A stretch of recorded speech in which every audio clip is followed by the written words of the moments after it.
Oui, bonjour, bonjour, bonjour, bandeko nanga. Naye lelo nga mama bijou d'or. Naye kaka lelo pona la kisabino ndenge ni façon nini mususu nga la lambaka épinard nanga. Donc na rolamba lelo épinard, na kotia lardon, na kotia courgette na matungulu. Siko o matungulu nazokata. Na épilé matungulu te na kati ya kokata minene.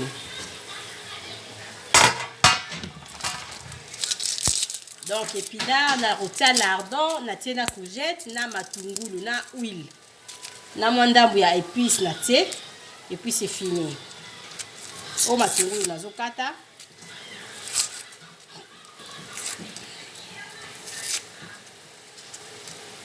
matungulu na yango oyo nazokata. Ba mama balobi mama bijou tozokomi ko sepela na émission ko lamba grave bayekolaka.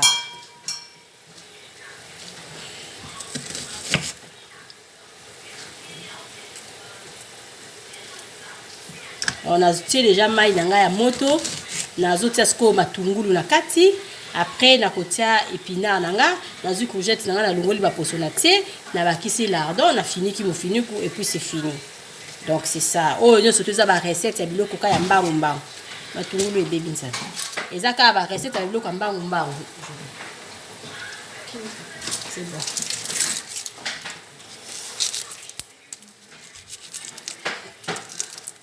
Ba mama bolingo musale zokola.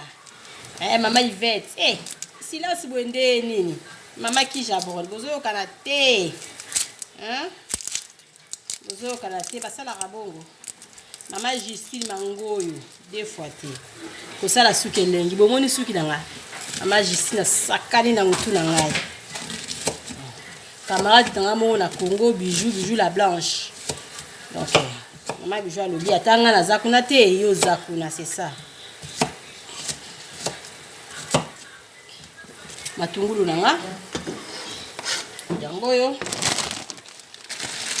comme kolambela pe épinard oya ba frais ngala posere na lambela nanga épinard oya congélateur épinard nanga na somo na Kaufland pour ko sela oya ba carton ça départ.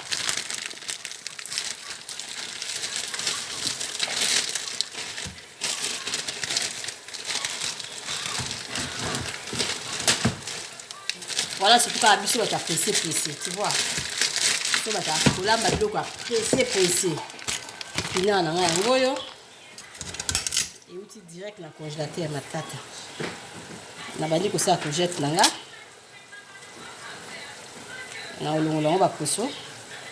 Eza ba tunsusu ba lamba na ba poso oyo ne. Na poso ina longola nanga ba poso.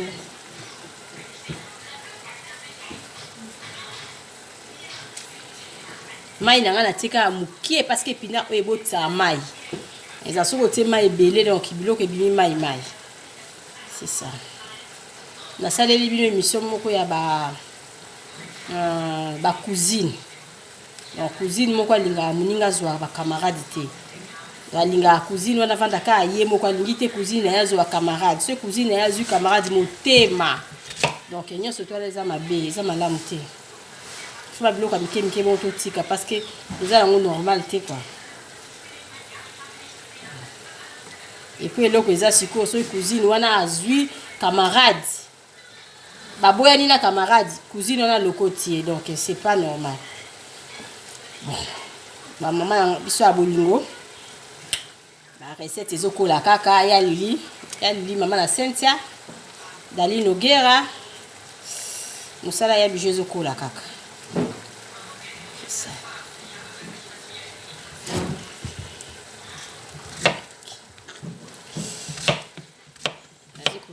Na kati yango ka carré parce que na olinge mona na kati ya légume nanga ini tina zwa machine pona na nikango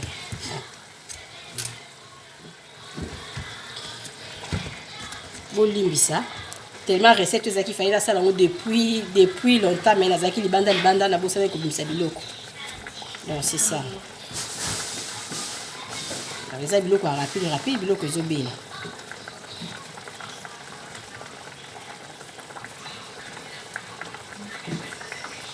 lelo na laxi nde balambaka épinard. Donc épinard est important.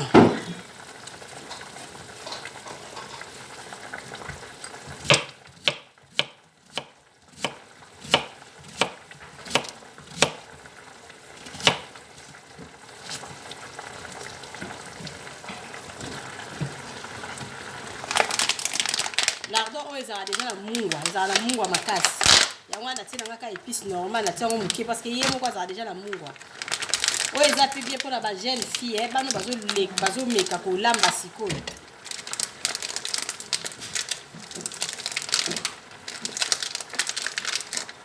Ba jeune marié, ba jeune couple quoi.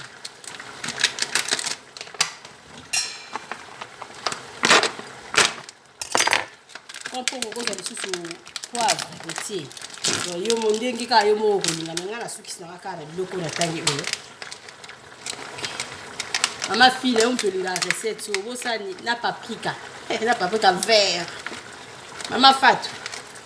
Recette ya mama bijou yango na bakisa mama imke.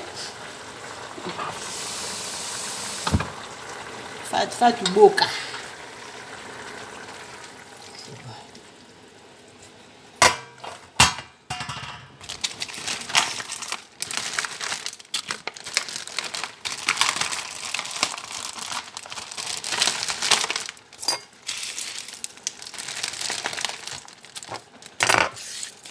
Rendez-vous le 19 juillet na Congo.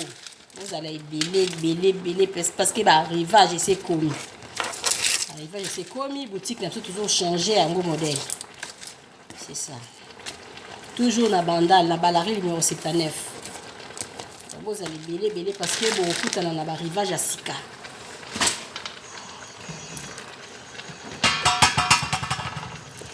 Quand la place na zolamba linga salité. Na wana tibilo na lambe ibonga te.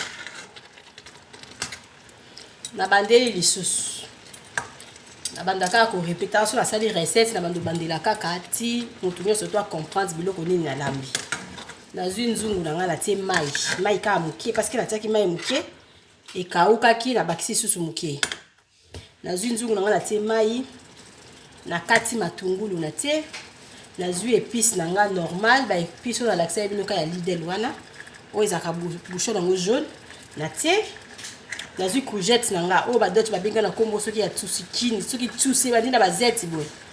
Donc je sais la bossa de kombo na Dutch donc courgette na français. Et puis na té épinard nanga ba d'autres ba benga ngo spinat yango na té épinard nanga lardon pe na bossa na yebi kombo na Dutch té na yeko zo lardon nanga na té. C'est ça.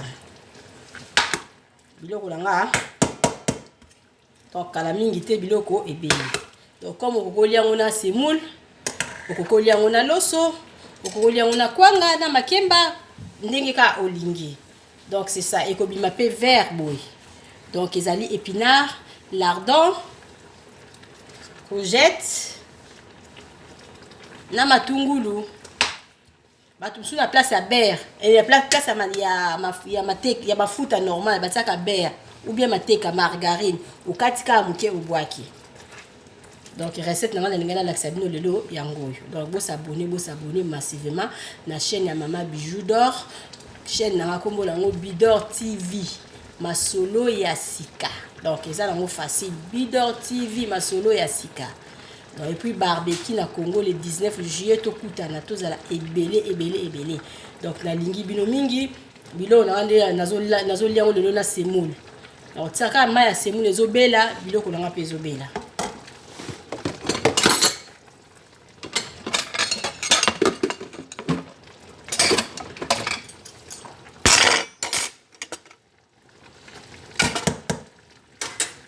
parce que ça va tout mususu bakanisa kaka pona ye alamba épinard il faut tia mbisa okauka il faut tia nini non épinard okokolamba ngo pena nani na biloko natangi awa na tie lardon na tie mbisa okauka te. Nalingi bilo mingi, à la prochaine vidéo. Merci.